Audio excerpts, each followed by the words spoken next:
estava sem som. Bom, hoje é Páscoa, muita gente deve estar lá na cantata, muita gente está viajando em família, né? Mas nós estamos aqui para olhar nossa sexta aula sobre esse assunto de enfrentando tempestades. E o nosso tema de hoje é resolvendo problemas conjugais.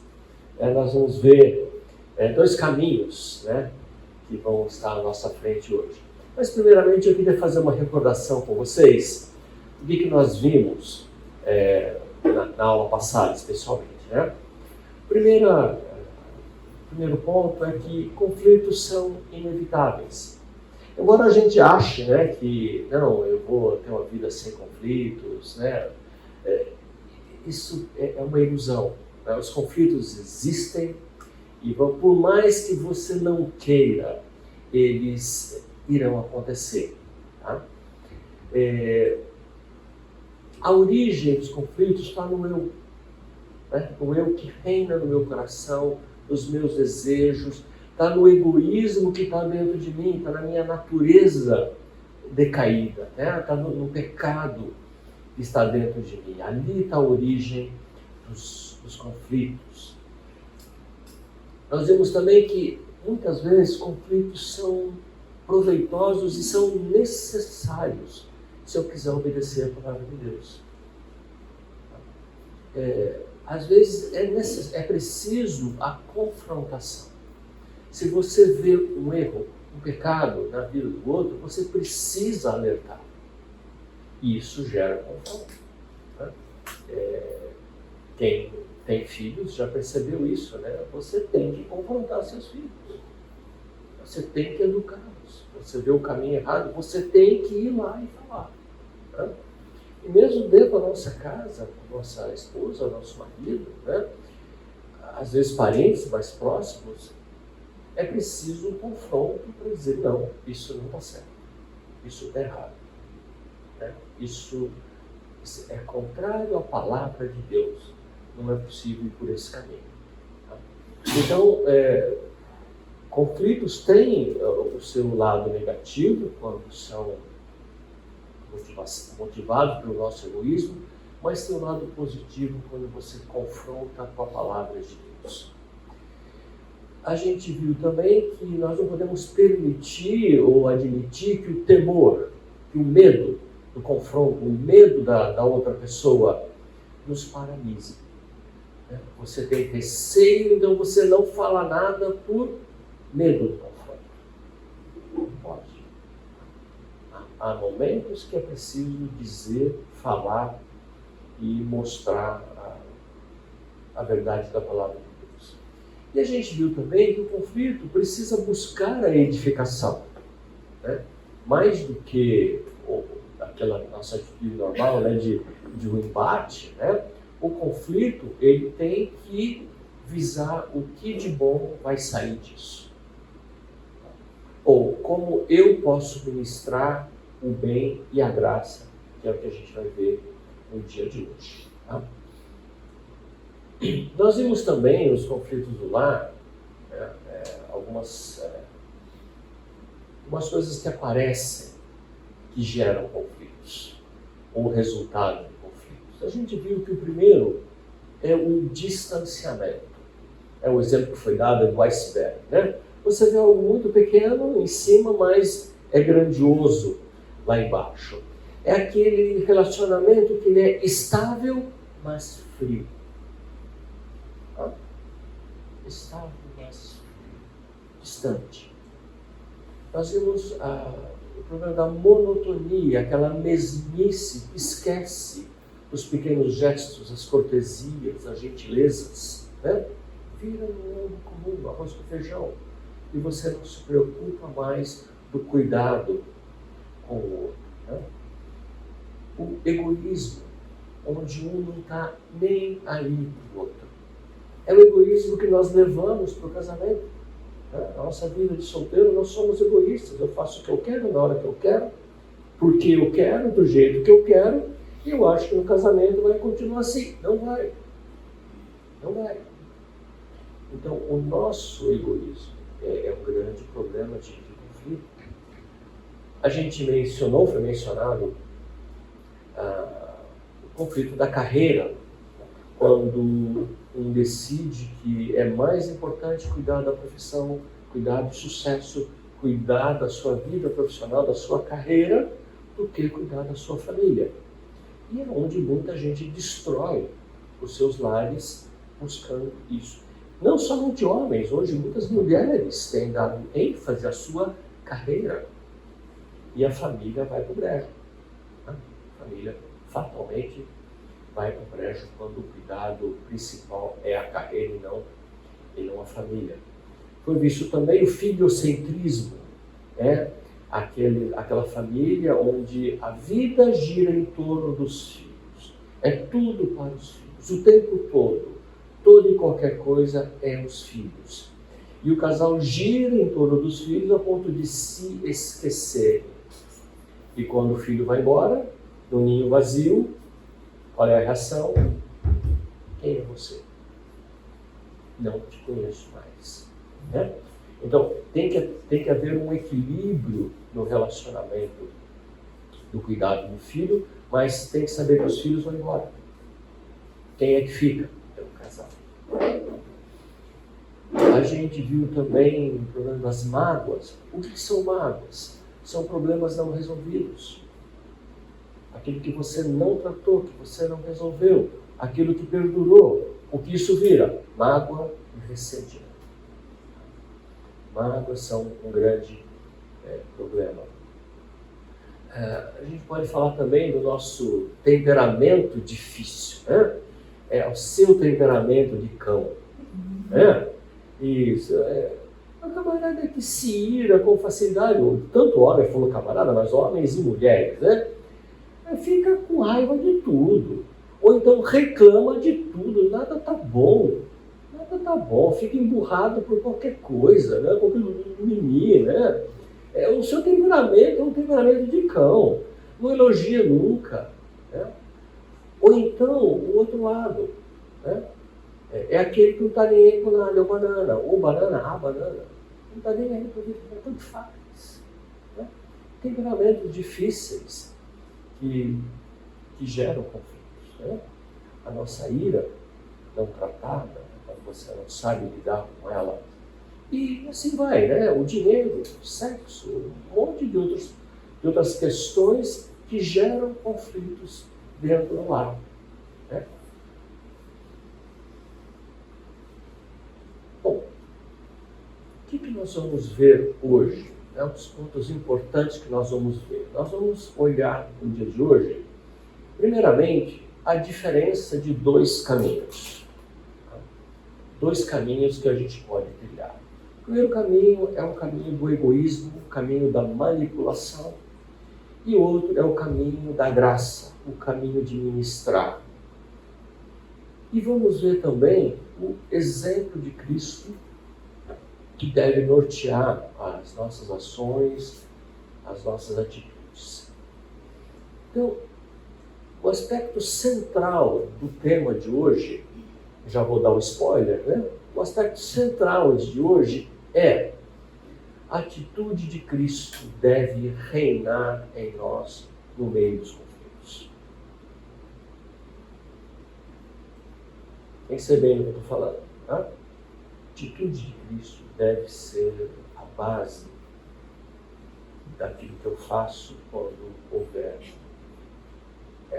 Como Jesus reagiu, como ele reagiria nessa situação. Eu tenho que aprender, eu tenho que crescer, eu tenho que caminhar para a semelhança de Cristo. Então, a minha resposta, a minha atitude deve ser cada vez mais semelhante à atitude de Cristo. E é um ponto que acho que quebra a perna de muita gente, né? O que Cristo faria agora no meu lugar? Tá? Então, esse é o ponto central do tema que nós vamos abordar hoje. Bom, então, quando nós falamos de conflito no lar,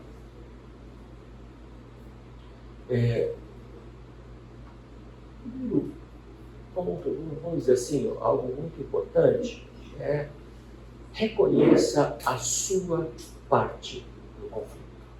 É muito comum assim, a culpa é dela. Não é claro. Ela está ali, não pode falar não. Não pode falar. Mas sempre a culpa é do outro, claro. Né? A culpa é do outro. Eu não fiz nada de errado. Né? E a gente se engana muito com isso. Não, eu não fiz nada de errado. E às vezes você precisa de um chacoalhão. Bichão, olha bem, né? Olha o que você fez. Não, mas olhe a sua parte do conflito. Não estou querendo dizer se você tem 10% e o outro 90%, ou o contrário, né? Sabe, 90% da minha culpa. Não estou falando de porcentagem. Veja qual a sua parte no conflito. Um grande problema nos conflitos, nos relacionamentos, é quando um não reconhece qual foi a sua contribuição para aquela situação. Dificilmente é 100% culpa do outro. Dificilmente. Então, olhe como eu contribuí para isso. O que eu fiz para isso? Olhe, primeiramente, a sua parte. E nós vamos ver o que a Bíblia nos ensina, o que ela fala sobre isso para a gente. Né? Um ponto importante é peça perdão pela sua parte, sem exigir ou sem esperar que o outro faça o mesmo. Porque é assim, né? Você vai lá, tá bom, pisei na bola, só 2%, tá? Só 2%, mas pisei na bola, e aí você vai lá e pede perdão, subir. E aí você vira assim, e aí, vai falar nada? Né? Não tem nada a dizer? Tipo assim, e o teu lado, né? Gente, não é assim. Você é responsável pela sua atitude. Quem é que trata com o outro? É Deus. É Deus que trata com o outro.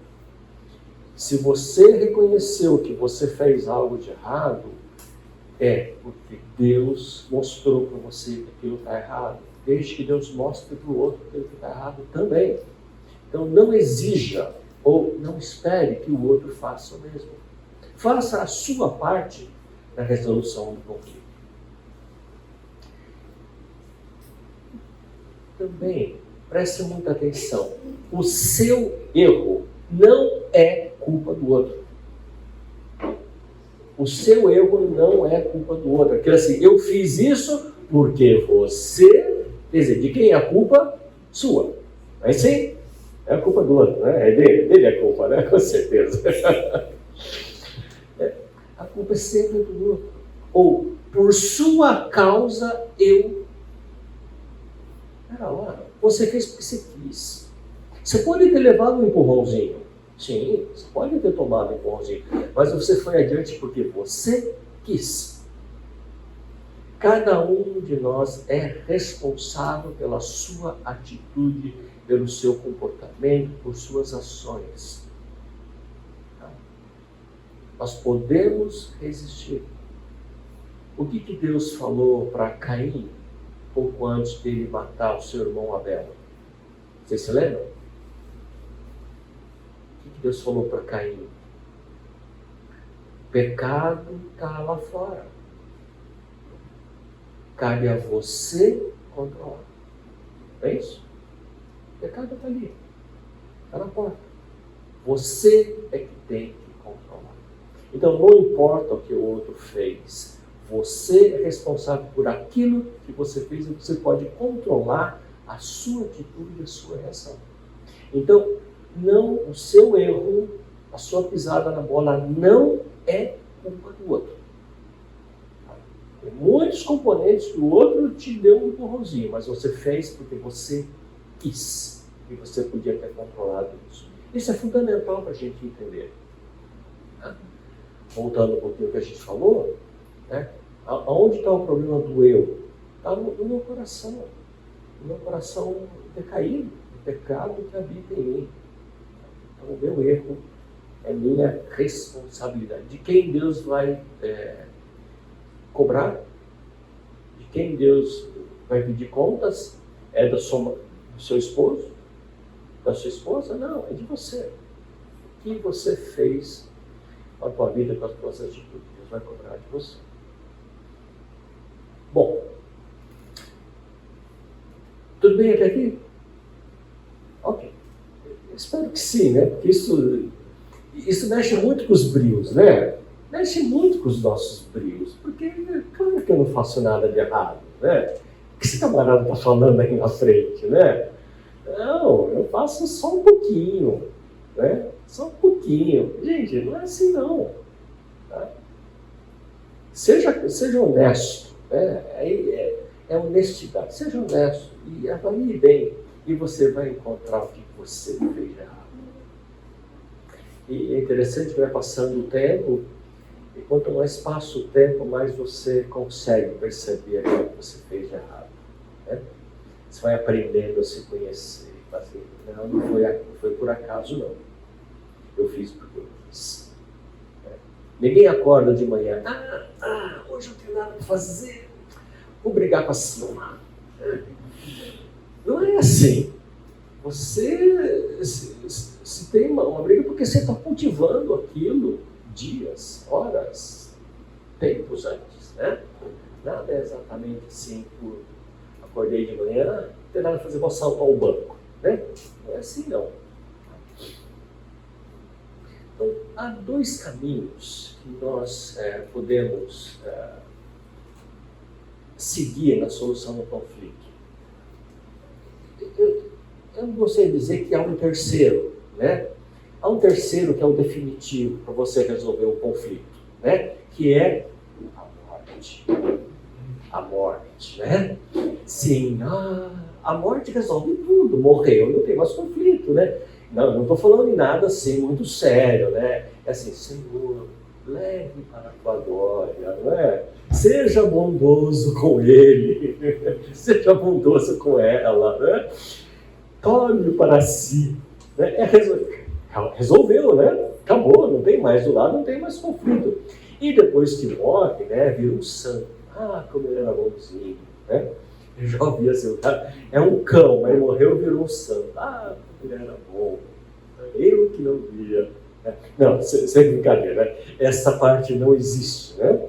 Os dois caminhos são, o primeiro que é o da manipulação, onde você tenta resolver as coisas por si mesmo, baseado no meu egoísmo, o que eu quero e desejo.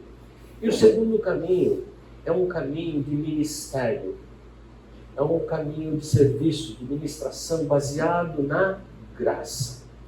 Então, um é focado no egoísmo, no como eu resolvo isso. E o outro é baseado em como a graça de Deus me conduz. Dois caminhos. Tá? O primeiro deles, esse primeiro caminho, ele é baseado nas inclinações do coração. O que eu tenho em mim. E as inclinações naturais nossas são influenciadas pelo pecado. Qual é a inclinação natural do meu corpo? É o pecado. É o que Paulo fala, olha, da minha mente, eu quero fazer a vontade de Deus, mas encontro uma lei no meu corpo que é o pecado. Faz parte da nossa natureza. Por mais que eu desejo o bem, eu acabo fazendo aquilo que eu não quero. É o pecado que habita em mim. Nós somos, então, afetados pela inclinação natural deste corpo decaído. Somos afetados. E nós temos que trabalhar nisso a vida toda. A vida toda. E Deus vai trabalhar conosco a vida toda. Como que Deus vai trabalhar? Através das provações da vida, né? Através da sua palavra, através da instrução dos irmãos. Né? As três formas como Deus atua na nossa vida: pela sua palavra, pela instrução e pelas provações que Ele coloca na nossa vida. A provação produz perseverança. E a perseverança tem um propósito muito bom para a gente. Né? Então, neste caminho, a gente coloca primeiramente a vitória acima de tudo. Eu vou ganhar essa. Eu ganhei todas. Eu não perco nunca. Né? Não estou aqui para perder. Claro. Por que eu vou dar o braço a torcer? Não, eu vou ganhar. E muita gente é assim, ganha todas, não perde uma. Né? Quanto mais agressivo a pessoa, mais ela vou ganhar. Não vou perder essa. E esse não vou perder, coloca a vitória acima do próprio relacionamento. Não estou nem aí, não vou perder. Egoísmo. Isso revela o coração egoísta. E visa mais o que pode ganhar do que a edificação do relacionamento. Do que glorificar a Deus. Porque qual é o propósito do casamento? Por que Deus fez o casamento? Porque ele compara o casamento com a união de Cristo com a igreja. É glorificar a Deus no nosso relacionamento. Não é ganhar. Não é ter a vitória. Não é ser sempre o vencedor. Então, quem manda aqui sou eu. É do meu jeito. Isso homens e mulheres agem assim. É do meu jeito. Vou ganhar. Vou conseguir o que eu quero. É ou não é? É. Pensa bem. Quantas coisas você faz porque você quer? E você consegue o que você quer? De um jeito ou de outro. A gente consegue. Tá? Então, quando você busca mais o ganhar, mais a vitória do que a edificação, do que a glória de Deus, você está no primeiro caminho. O caminho do egoísmo. E olhe bem, né? Se você não está indo por esse caminho, se você não tem passos neste caminho ao longo do dia, ao longo da semana. O alvo qual é? Controlar. Eu controlo. Eu mando. Não é ministrar a graça, né, dos outros. Então, o controle. Né? Tanto o homem que pode dizer eu controlo, como a mulher que pode dizer, tá bom, ele é o cabeça, mas eu sou o pescoço, quem controla sou eu. É isso?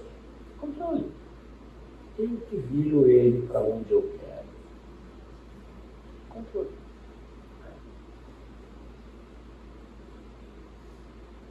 Então, neste caminho, quais são as ferramentas que a gente usa para o controle? Aonde o nosso coração egoísta age para controlar a situação, controlar o conflito ou controlar o outro? O poder. Primeiramente é o poder, o uso do poder. Como é que esse poder se manifesta? Usa a autoridade para sobrepujar, para ganhar o conflito ou para nem começar o conflito. Chega, quem manda aqui sou eu. Acabou. A autoridade, o poder, que é o uso da força, a imposição física. A própria atitude corporal com a esposa, com os filhos, né? Se a mulher luta taekwondo, né, é só fazer aquele... o marido já afina, né? Não é assim? Não, não é, ela é boa assim. A imposição física eleva a voz. O tom de voz, ou o grito. Quantos casais o prédio inteiro sabe que está brigando, né? E tem gente que fala assim, gente, é melhor a gente mudar daqui, porque já sabe quem nós somos. Eleva a voz, usa a força. Ou aproveita a sua posição de autoridade como pai, como mãe, como provedor. Eu sou o provedor dessa casa, ou eu sou o provedor principal dessa casa. Eu que mando. Eu é que ganho mais. Ou filho predileto, ou filho mais velho. Eu sou o filho mais velho. Você tem que me obedecer, não é assim? O filho mais velho é que manda, né? O irmão mais velho é que manda, não é? Claro. É a posição de autoridade para você vencer um conflito. Então o que você está usando? O poder. e a sua autoridade para sobrepujar. O alvo é ganhar o conflito. Tá? O alvo é ganhar. Eu vou ganhar, não vou perder, uso o que eu precisar usar para vencer. E o primeiro passo é esse poder de autoridade. Os homens, mulheres usam disso, né, em relação um ao outro, em relação aos filhos, em vez de argumentar, né, em vez de fazer o que Deus faz conosco, né, que Deus fala, venha, vamos conversar, vinde, arrazoemos, é assim que Deus fala, vamos conversar. E a gente não quer conversar. A gente quer mandar e fim de papo. Né? Nós temos que aprender a conversar. Vamos lá, nós temos dificuldade para conversar. Sim. Uns mais, outros menos. Mas tem assuntos que são difíceis de tratar. São difíceis de... E tem assuntos que falam, e agora, o que eu faço? Né? Quando os filhos estão na adolescência, você vai falar, e agora, o que eu faço? Como é que eu saio dessa? Né? Você tem que aprender. Bom, o segundo ponto, a segunda ferramenta, o egoísmo utiliza é o da paz. Parece ser contraditório, né? Mas alguém fala assim, não deve andar em paz, não devemos viver pacificamente, em harmonia, mas é a paz onde você usa ela a qualquer preço para apaziguar o conflito. Você usa ela de forma que você acha que não vale a pena tratar o conflito. Então você tem medo. Você tem medo da rejeição. Você tem o temor dos homens. O que vão falar? O que o meu marido, o que minha esposa, o que meu pai, o que meu tio, o que meus vizinhos, o que o pastor, o que vão falar de mim? Então você vive de um jeito que você varre para debaixo do tapete. Você varre para debaixo do tapete. Não vale a pena tratar isso. Então você mantém a paz varrendo para debaixo. Você não trata do assunto. Você não enfrenta. Você tem medo. Você tem temor dos homens. Você tem temor da rejeição. E evita tratar um assunto para debaixo do tapete. Qual é o alvo? É ser aceito. Não está de bem com todo mundo. Então não vou falar nada contra ninguém, não vou negar nada, não vou contradizer nada, não vou confrontar ninguém, não vou falar, bichão, você está errado, não vou.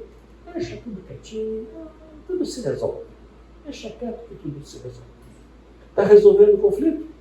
Não, está. Você está mantendo uma paz aparente. Um dia estoura.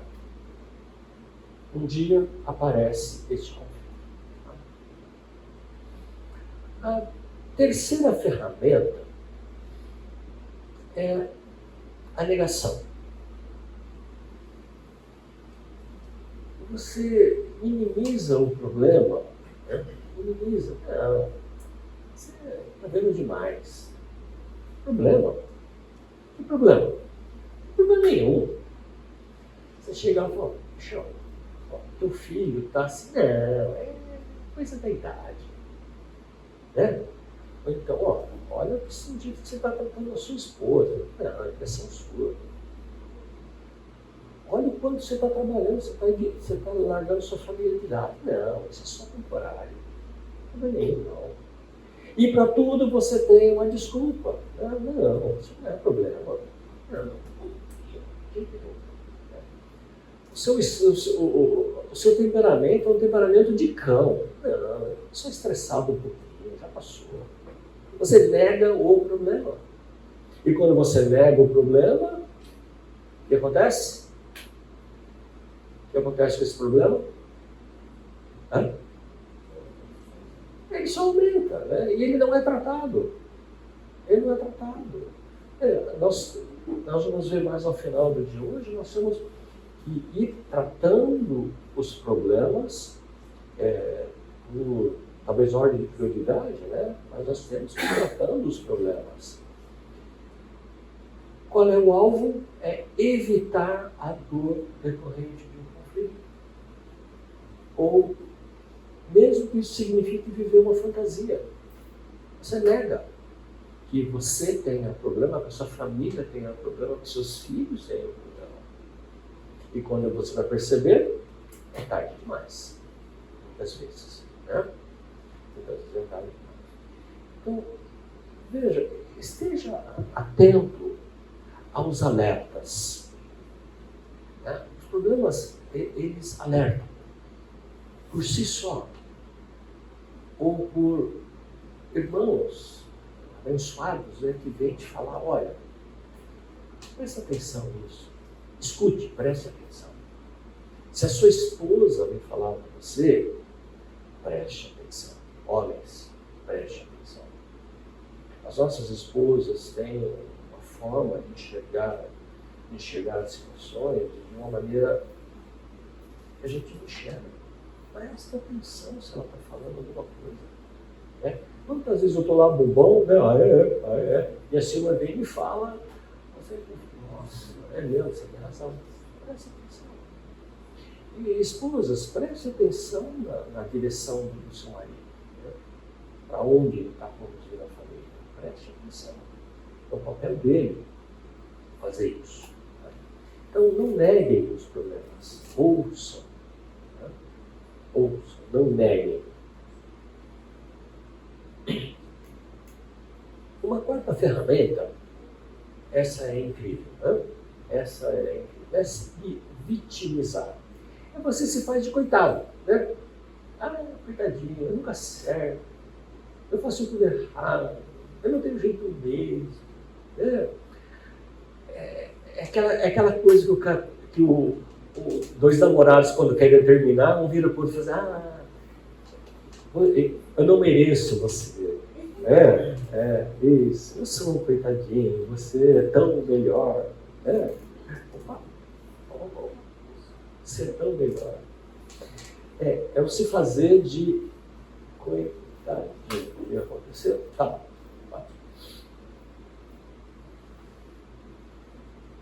Você busca o que com isso? Mudar o foco. Mudar o foco. Você aprontou, você fez algo errado, foi pego com a boca na botija, então você muda o foco. Né? Em vez de ser alvo da crítica, você é alvo da condescendência. Ah, coitadinho. Ele é. Busca mudar o foco do conflito. Qual o alvo disso? É evitar de tratar o conflito. Você manipula. Né? Isso é uma certa manipulação que a gente usa para fugir das coisas.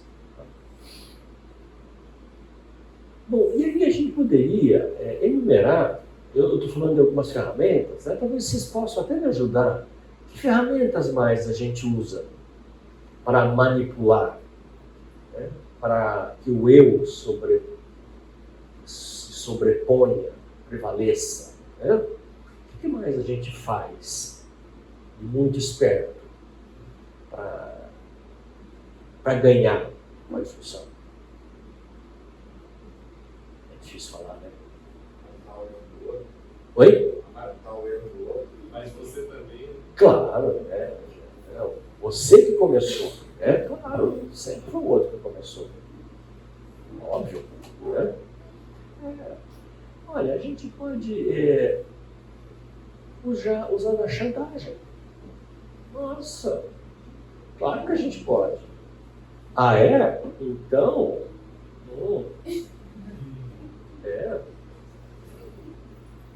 assim é. Claro, chantagem.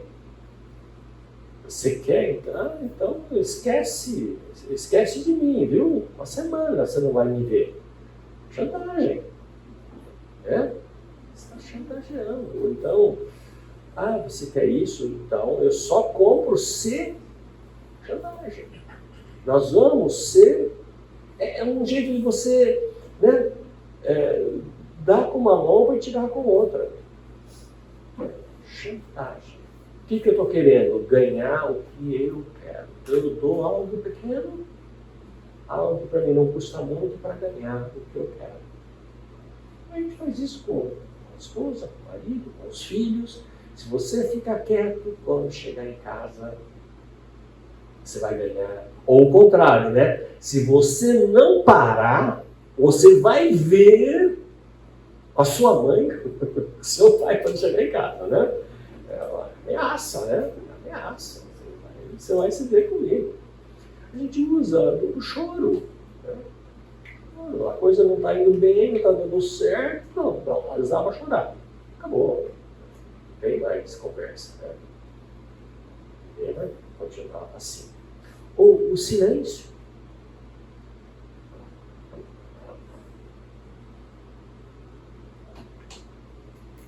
Até quando?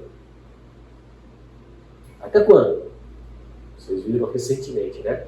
Até quando você fizer o que eu quero. A hora que você fizer o que eu quero, eu volto a falar com você. Mas aí, chantagem, né? E a gente pode ficar na defensiva ou partir para o ataque. São ferramentas, né? Tem gente que você começa a falar, já se põe na defensiva. Não, mas porque eu não sei o que, não quero, escuta. Não, defensiva. Bom. Pois é, o oposto também do silêncio é válido. O oposto do silêncio. Que é aquela pessoa que não vai deixar você argumentar. Só ela quer falar. Não para de falar. Não para de falar, desabafa tudo. Solta os cachorros. Né? Isso, solta os cachorros. Deixa eles com bastante fome antes de soltar, né? Solta o cachorro esfomeado. E é verdade. Não te deixa falar, não deixa que você tenha a oportunidade de falar. Sim, é verdade. Bem colocado. São manipulações que mostram imaturidade. O que você está fazendo? Você está torcendo o evento. Você está torcendo a situação para ou ganhar, ou ter a vitória, ou nem ter o conflito. Né? Não deixa que ele seja tratado. O que você está fazendo? Você está protelando a situação. Eu comentei recentemente que eu mudei a minha forma, as minhas orações recentemente. Antes eu acho que covardemente eu orava para Deus, Senhor, me livra, não me deixa passar por isso, né? Me liberta, dá uma solução. E hoje eu tenho orado diferente, tenho orado assim, Senhor, me ajuda a aprender rápido, me ajuda a ser mais esperto e aprender mais rápido. Porque eu sei que quando Deus me prova, é para o meu bem. Então, se eu não quero passar por aprovação, eu não vou aprender, ela vai voltar. Então, Senhor, me ajuda a aprender mais rápido. Porque eu passe por isso mais rápido. E é assim que vai acontecer na nossa vida. Se não resolver hoje, vai voltar. Até que você aprenda a resolver aquilo. É assim. As coisas vão ser dessa forma. Depois do intervalo, então, a gente continua no segundo caminho. Tá? Aqui eu falei do primeiro caminho, do egoísmo, e depois nós vamos ver o segundo caminho, como que ele busca tratar os conflitos. Tá bom? Gente, intervalinho aí de 10 minutos, é isso?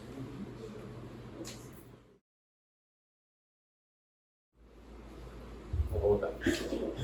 Então, na primeira parte, nós vimos o primeiro caminho, né? É o caminho do egoísmo, é o caminho que busca a vitória, busca ganhar, que busca o próprio benefício.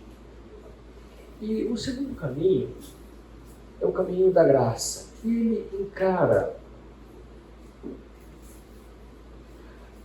a resolução de conflitos como uma oportunidade para ministrar a graça de Deus na minha casa, na minha família, com os meus filhos, com a minha esposa, com o meu marido.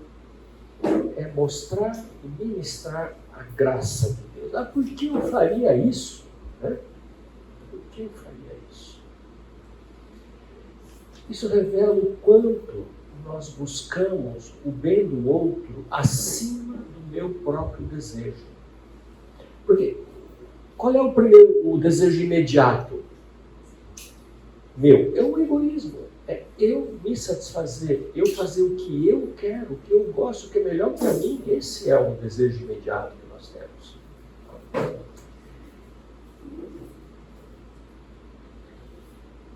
Eu gosto muito desse texto de Efésios 4:32, quando ele fala assim: sejam bondosos e compassivos uns para com os outros. Na segunda parte, né, perdoando, assim como Deus os perdoou em Cristo. Né? Então não é como eu quero perdoar, não o meu padrão de perdão, mas como Deus perdoou. Mas eu gosto muito dessa primeira parte aqui: sejam bondosos e compassivos. Você está tratando seu marido, sua esposa com bondade? Você está tratando ele, ela com compaixão? Na hora que ele não consegue, que ela não consegue, que ele tem dificuldade, você está sendo compassivo? Você está sendo bondoso? Gente, isso é bondade. Você está sendo bondoso? A gente, quando quer ser bondoso, a gente é bom. Qualquer pessoa a gente pode. Mas você está sendo assim dentro de casa? E aí entra o exemplo, obviamente máximo que a gente tem, que é o exemplo de Jesus, em Filipenses 2, de 2-8. É um texto bem conhecido nosso, né? Eu queria ler com vocês aqui. Dá para ler? Tá? Alguém pode ler para mim?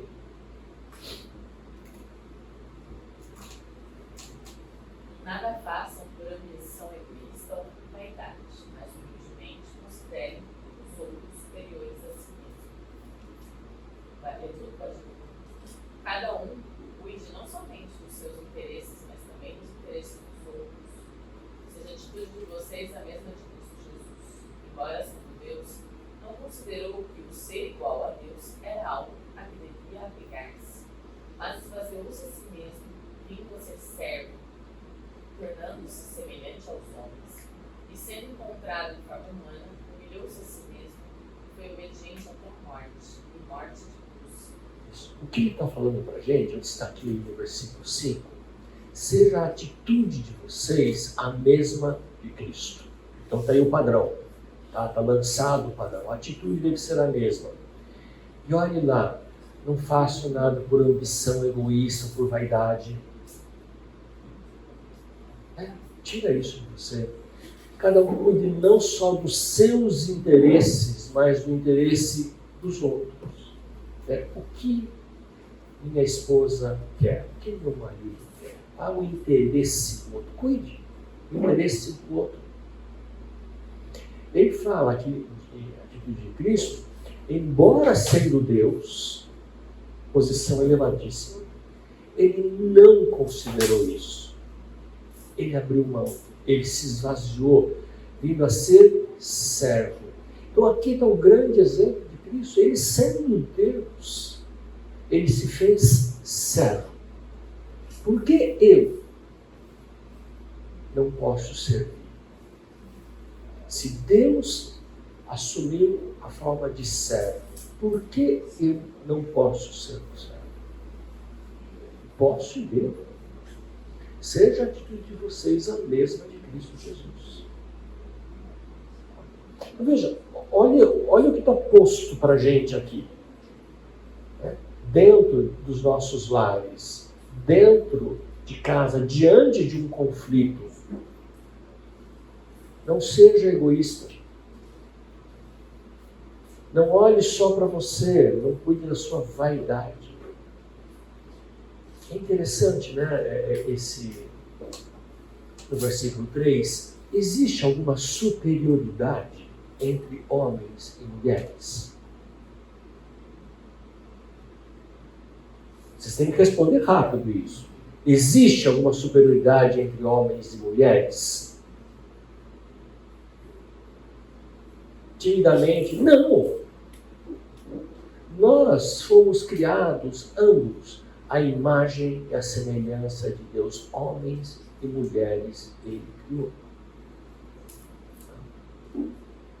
Há diferenças das nossas funções, mas não na nossa dignidade. Mas olha que interessante. É superior? Não. Mas o que ele diz? Mas, humildemente, considere os outros superiores a si mesmo. Não é, mas considere como se ele fosse. Considere como se a sua esposa fosse superior. Considere como se o seu marido fosse superior. Não é, mas considere como se fosse mais do que é. Deem honra, deem importância. Não merece, mas faça isso. Isso é uma coisa de dar um nó na cabeça, né? Dá um nó na cabeça. Considere que o outro seja superior. Sirva. Não busque o seu interesse, não seja egoísta. Não olhe só para si mesmo. Deixe de lado a sua vaidade. Muita coisa que nós sabemos é pura vaidade. E há um outro exemplo que a gente pode considerar, quando falamos do caminho da graça, que é o exemplo de Abraão. Alguém aí fez o curso de Abraão meses atrás comigo? Acho que. Mas o que aconteceu lá com Abraão? Abraão, sua família, eles voltaram do Egito, e Ló estava junto, né? Eles voltaram muito ricos. Muito ricos. Tá? Tinha riqueza saindo pelo ladrão. Ao ponto em que os rebanhos de Abraão e os rebanhos de Ló eram tantos que não tinha pastagem para todo mundo, não tinha água para todo mundo, a terra não tinha recurso para todo mundo. Tá? Então, o que acontece ali? Gênesis 13, de 8 a 11, né? Então Abraão chamou o sobrinho Ló e falou assim: olha, não haja desavença entre mim e você, entre os meus pastores e os seus pastores. Não briga, né? Nós somos irmãos, nós somos próximos. Né? E aí ele vira para o sobrinho e fala: olha, a terra inteira está diante de nós. Tá? Vamos separar. Faz o seguinte, escolhe o que você quiser. Se você for para lá, eu vou para o outro lado. Você escolhe. Então Ló olhou ao redor e viu o vale do Jordão. Ah, aquele vale. Era como se fosse o jardim do Éden.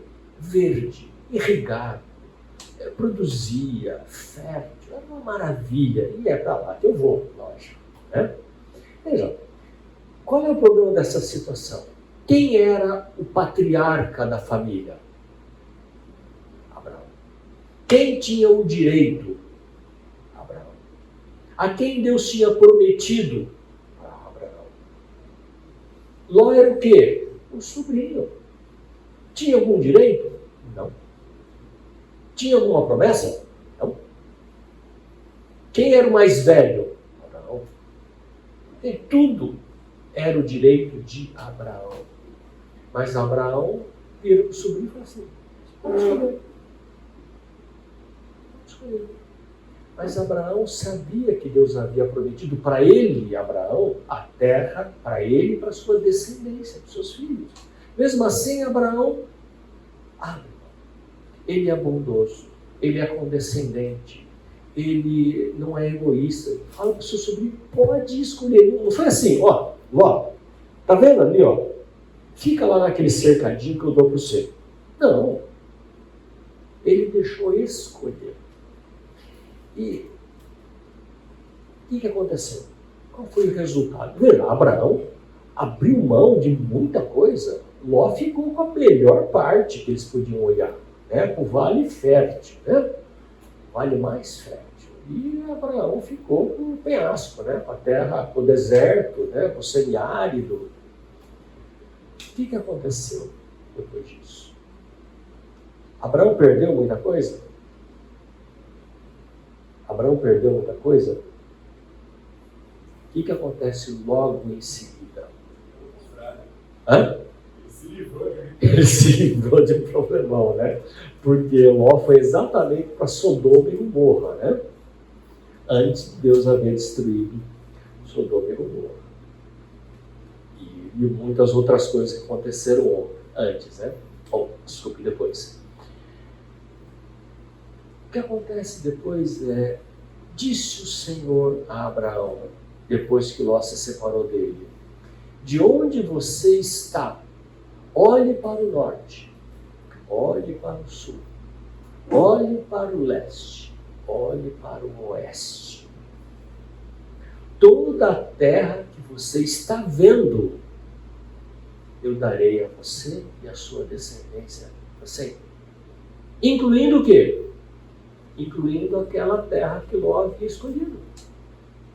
Veja, Ló olhou, escolheu e foi e se deu mal. Deus olhou e escolheu e disse, eu estou te dando. Então, veja, abrir mão dos direitos não é uma perda, porque se Deus está te dando alguma coisa, Ele vai continuar te dando alguma coisa. Se Deus decidir te abençoar em algo, Ele vai te abençoar em algo, mesmo que você seja bondoso, e você reparta, e você seja generoso. A promessa de Deus é fiel. Olha, esse é o grande sinal. Ele abriu mão daquilo que era o seu direito, e Deus foi fiel e manteve a sua promessa. Então veja a bondade, a generosidade tem os bons olhos de Deus sobre isso. Não é uma perda você fazer isso, né?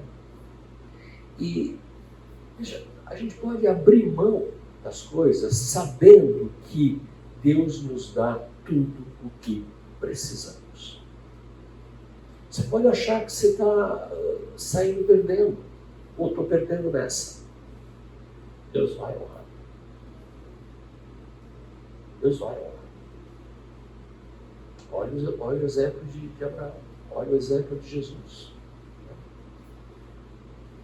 Nós somos chamados a isso. Então, como é que a gente pode ter tamanha fé como Abraão, né? Como a gente pode ter essa segurança em Cristo? Como é que isso pode acontecer? A ponto de eu ser capaz de resolver conflitos ministrando graça, ministrando bondade, ministrando generosidade na vida do outro. Como é que eu consigo? Veja, percebe que aqui está envolvido a fé? A fé está envolvida aqui. Porque se eu resolvo do meu jeito, qual que é o meu jeito? É do meu jeito. É o que eu quero.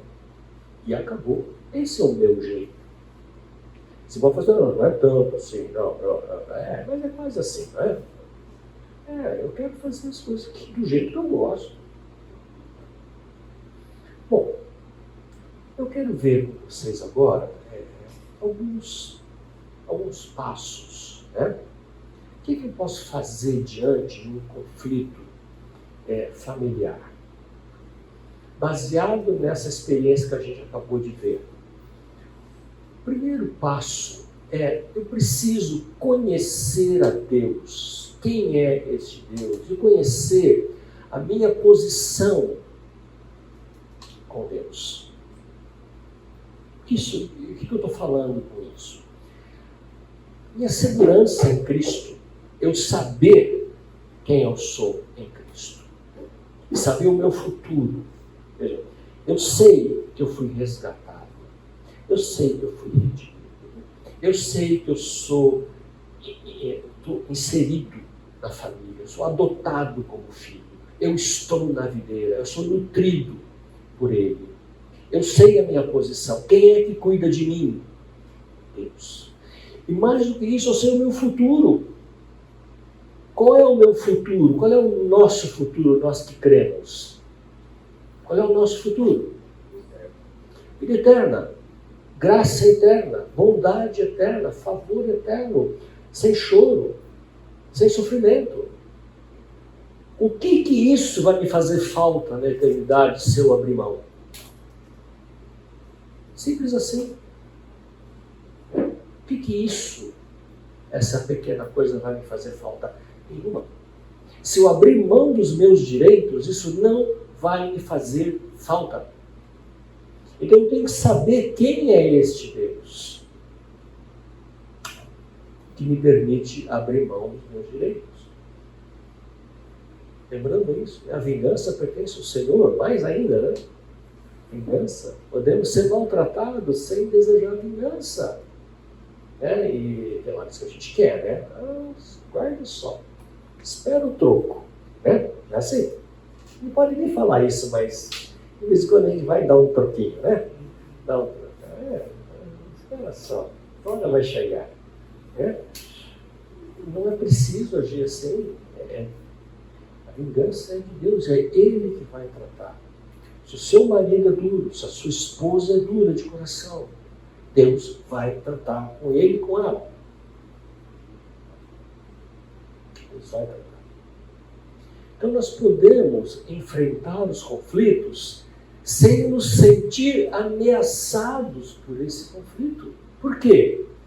Quem tem o controle é Deus. A minha posição vai ser ameaçada? Não. Eu vou perder alguma coisa? Não. Então, um conflito não me abala. Tá? Eu não preciso, então, manipular o outro. Porque eu vou saber que só o Espírito de Deus é que pode trabalhar.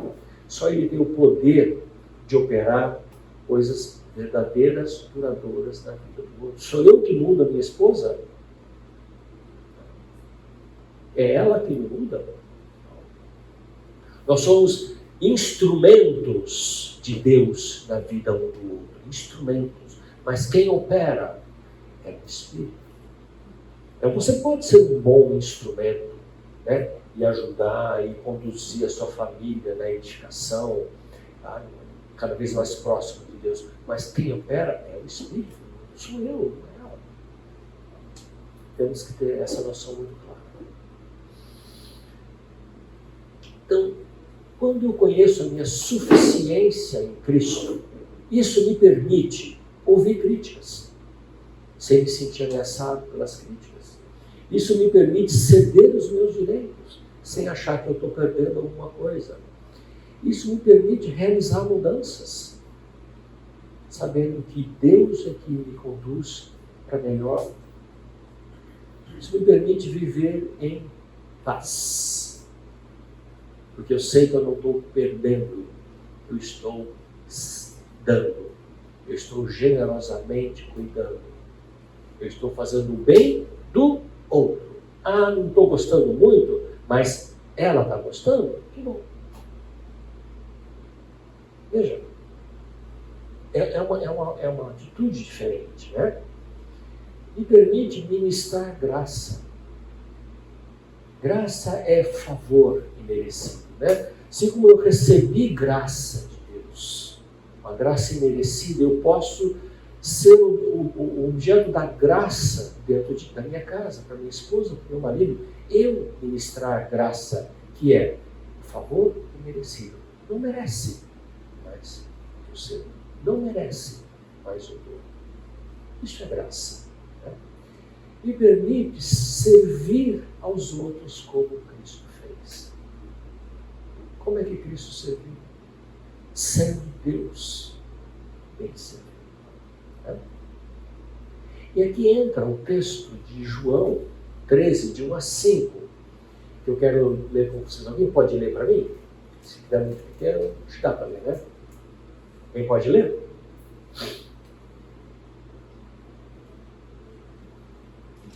Antes da festa da Páscoa, sabendo Jesus que havia chegado o tempo em que deixaria este mundo e iria para o Pai, tendo amado os seus que estavam no mundo, amou-os até o fim.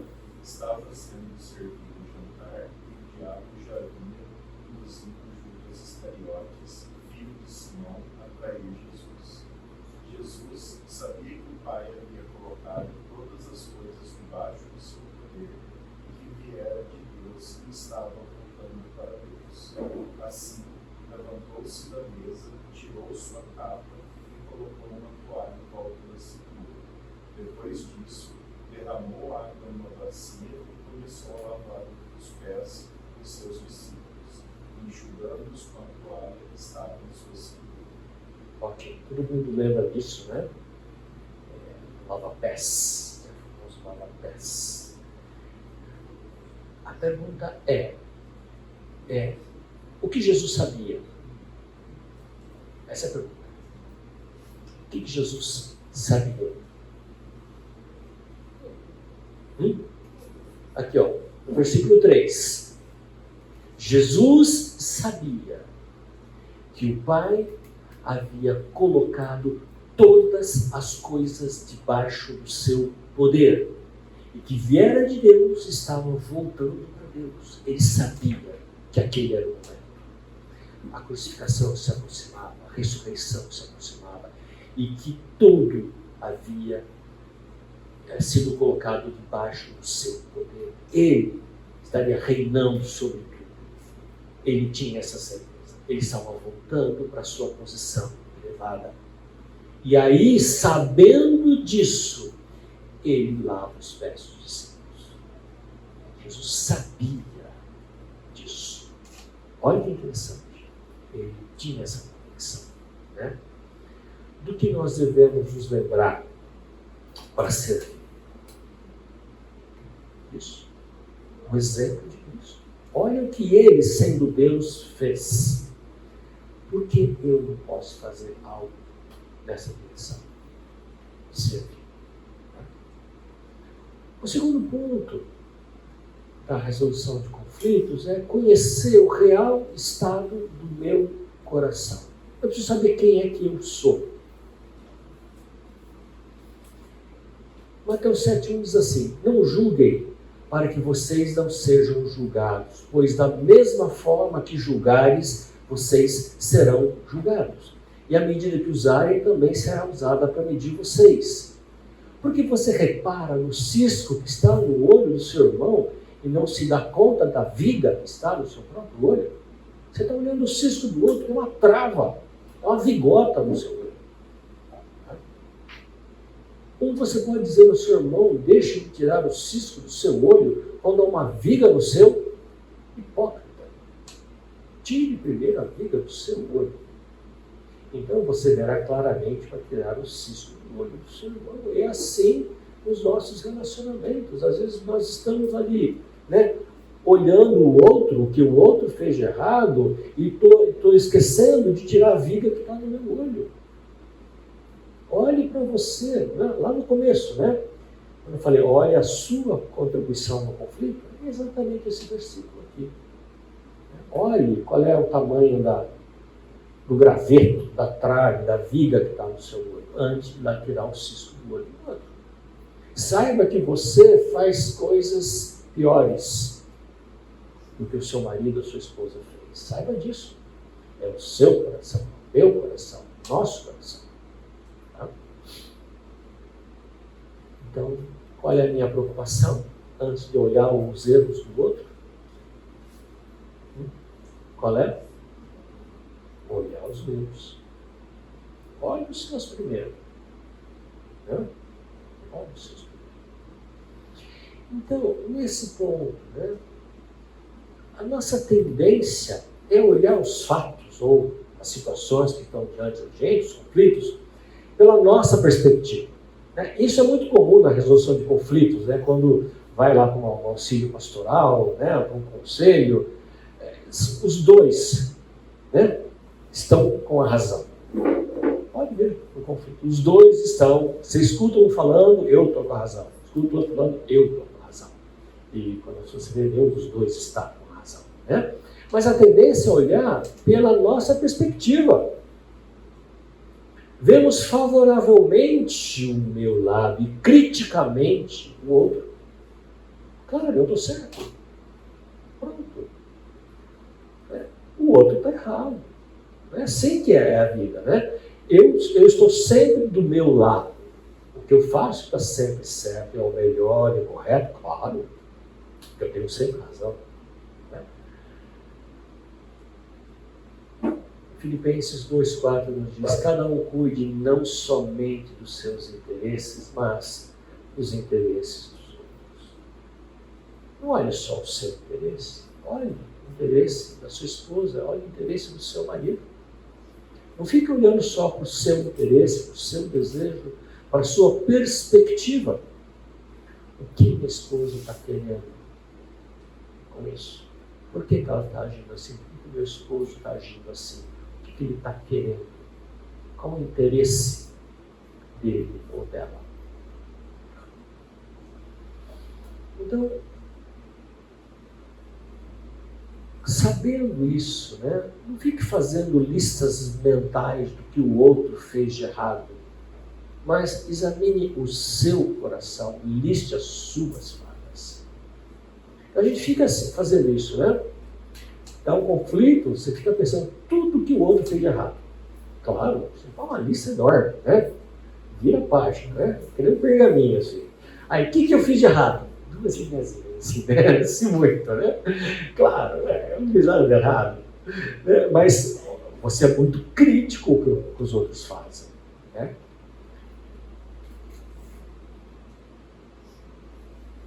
Romanos 14:13 fala assim para a gente: portanto, deixemos de julgar uns aos outros. Em vez disso, façamos o propósito de não colocar pedra de tropeço, um obstáculo no caminho do seu irmão. Não fique julgando, não. Olhe para o seu coração primeiro. O seu coração é bem pior. Você é capaz de coisas bem piores. E com certeza você está fazendo alguma coisa de errado também. Tá? Então não fica julgando, não seja uma pedra de tropeço. Qual é o caminho? Da edificação, não de ser um tropeço na vida do outro. Gente, isso nós temos que ter muito claro dentro do casamento. Às vezes a gente não consegue, não, mas não se esqueça disso. Se você falhou hoje, amanhã você deve trabalhar para acertar. Se você fez algo que não buscou interesse para o outro, sim, peça perdão. E procure ser melhor na próxima vez. O terceiro ponto é conhecer o próprio coração. Salmo 139, 23, diz assim: sonda-me, ó Deus, e conhece o meu coração. Prova-me e conhece as minhas inquietações. Vê se em minha conduta há algo que te ofende e dirige-me pelo caminho eterno. Sonda-me. O salmista está pedindo, mas por que ele pede para Deus sondar o coração? Senhor, sonda. Né? Será que Deus já não sabia? Não sabia. Então por que ele está pedindo para Deus sondar? Ele está pedindo para Deus revelar. Senhor, me mostra se tem algum caminho mau. Porque às vezes eu posso não estar vendo e estou agindo mal. Sim. Às vezes a gente não tem olhos para perceber que está agindo mal, até que a palavra de Deus, até que a exortação me mostre que eu estou agindo mal. Acontece. Eu não sei tudo das Escrituras e eu não me lembro tudo das Escrituras. E às vezes eu não consigo discernir na minha atitude se algo não está bom. Eu preciso que a palavra me relembre. Eu preciso que o irmão me exorte. Eu preciso que a minha esposa, que o meu marido me exorte. Que me mostre. Né? Eu pedi para revelar. E sabe o quê? O conflito expõe o nosso coração e demonstra o que está lá dentro. O conflito vai trazer à tona coisas que eu posso não estar vendo. Ele vai mostrar. Veja que o conflito não produz as atitudes de ira, impaciência, ressentimento, egoísmo ou tudo que você puder imaginar.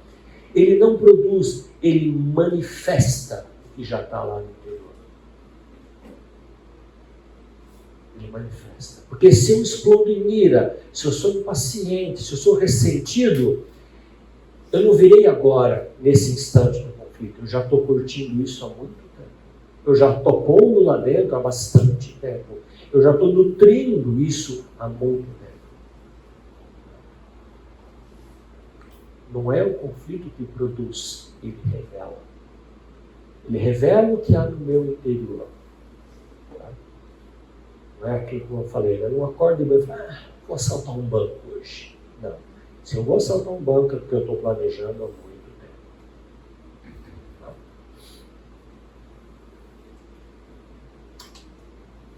nesse item ainda de conhecer o próprio coração, a gente tem que lembrar sempre de Jeremias 17, 9, né?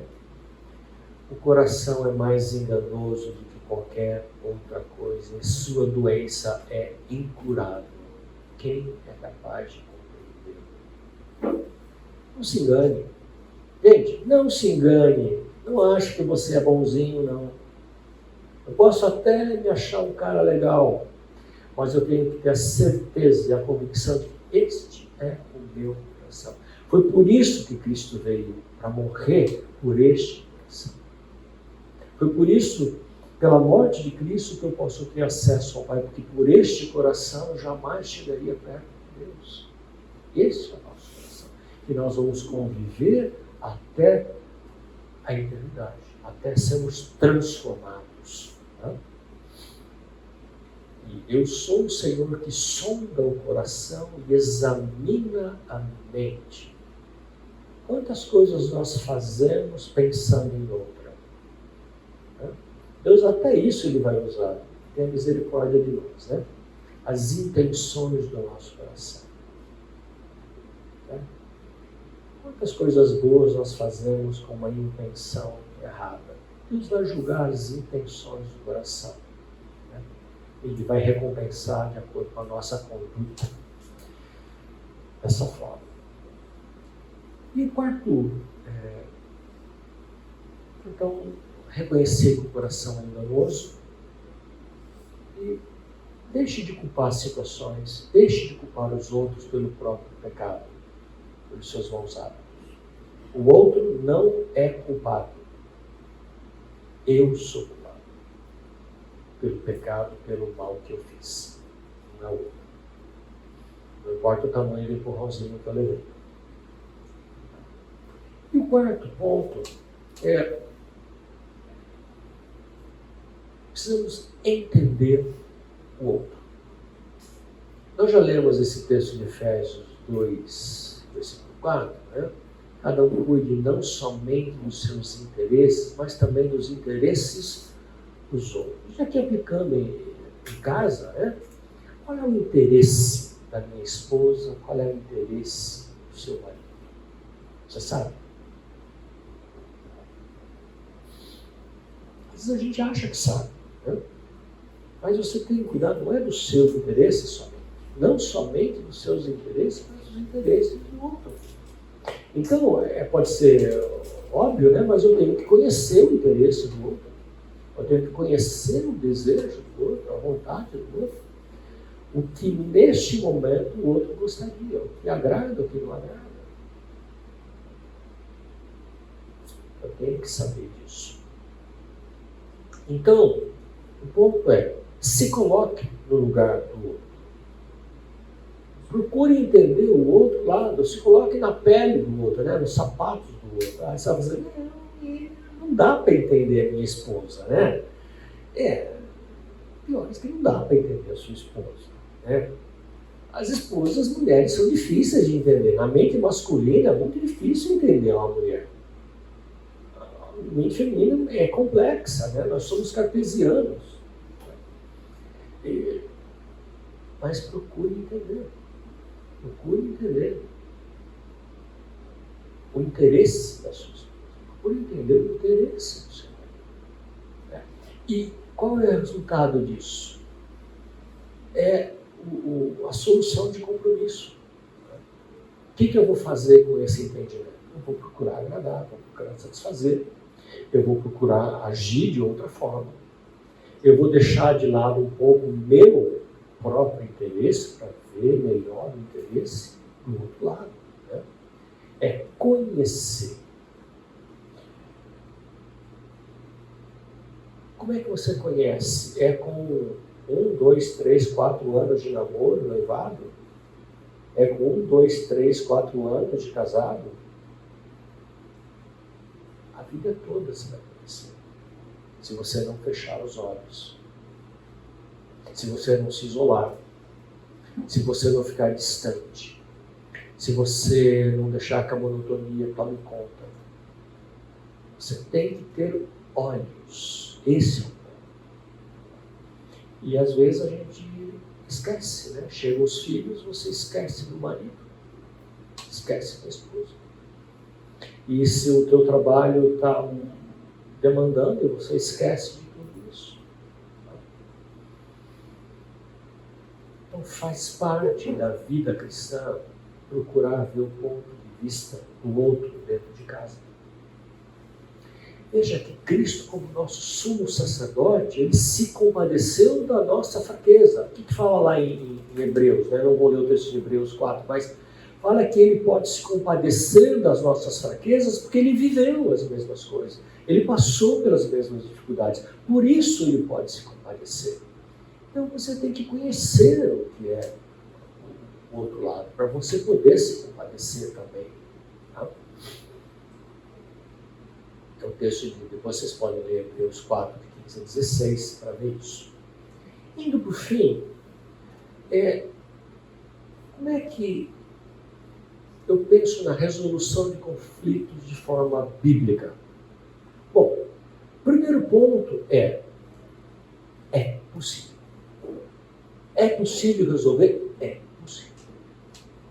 Todo e qualquer conflito é possível resolver. Por quê?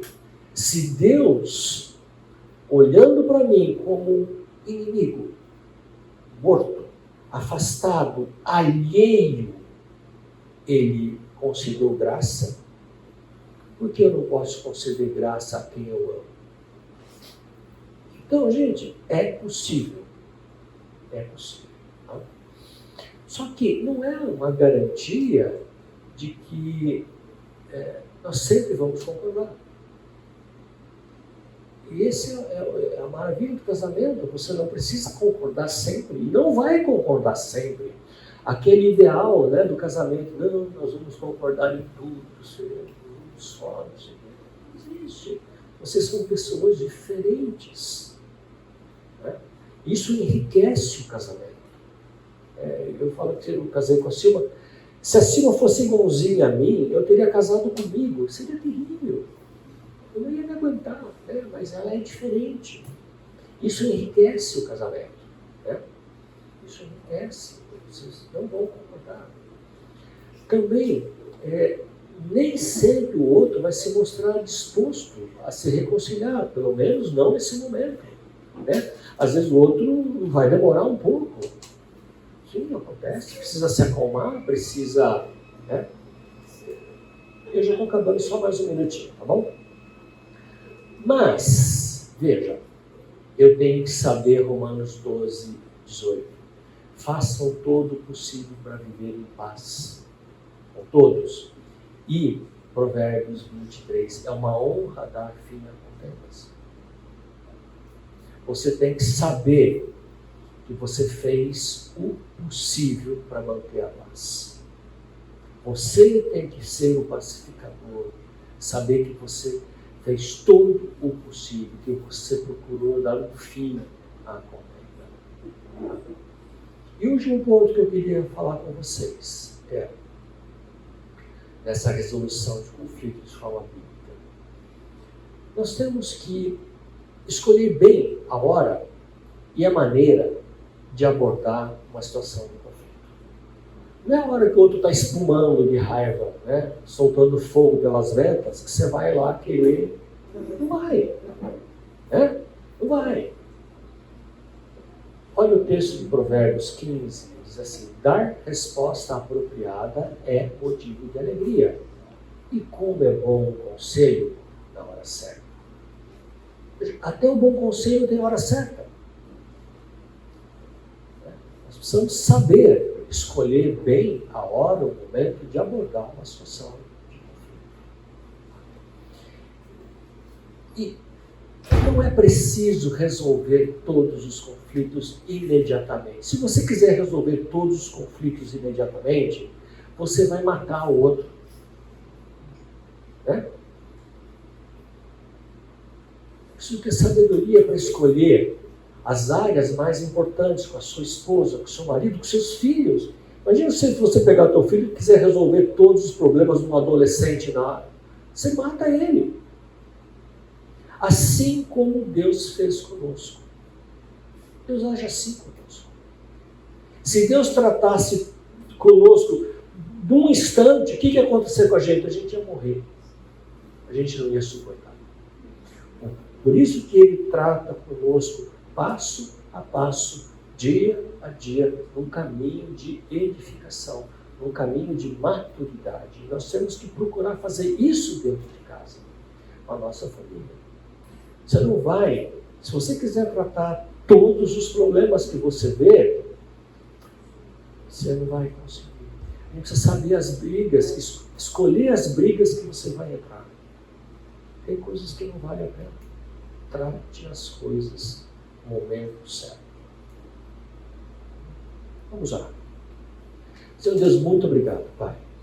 Pedimos que a Tua palavra fale fundo aos nossos corações e que o Senhor nos ajude a mudarmos a nossa atitude, nosso procedimento, para sermos ministradores de graça dentro das nossas lares, das nossas casas.